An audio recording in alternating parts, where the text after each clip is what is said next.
Hi everyone, happy Listen First Friday.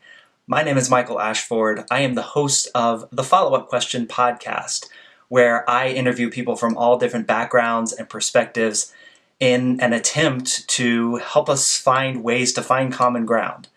I think asking more questions is the way that we get there. I have this theory, and so a lot of that is my search for how we find common ground through the power of asking more questions. And as a former journalist, I love asking questions, and something pretty remarkable has happened in all of the hundreds of interviews that I've done for my podcast and away from my podcast.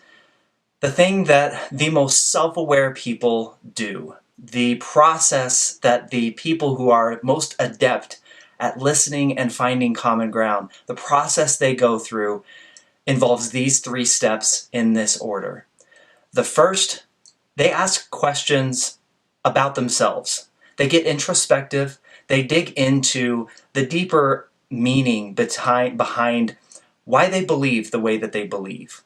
How did they come to their beliefs? And what experiences or things that happened in their life have guided and shaped what they believe? They take stock of that.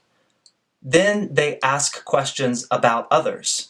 They think in their mind, we're still in our mind, they start to ask questions about others in their mind and begin to plant the seeds of curiosity about other people who, in particular, think differently than them.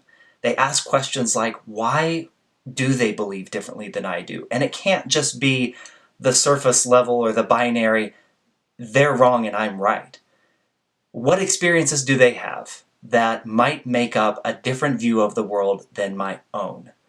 And finally, the most self-aware people, the people best adept at finding common ground, then use that curiosity about themselves and about others to go ask questions of others. And when we ask questions of others, we do it to learn and to understand, not necessarily to accuse or assume or force our opinion on someone.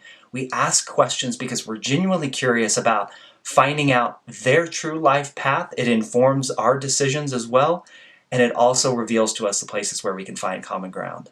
And we listen. We listen first and ask questions and listen to those answers and repeat the process all over again. So join me on the follow-up question where I talk to incredible guests every other week on the show in the search for, how do we communicate well, and how do we find common ground, and how do we listen first?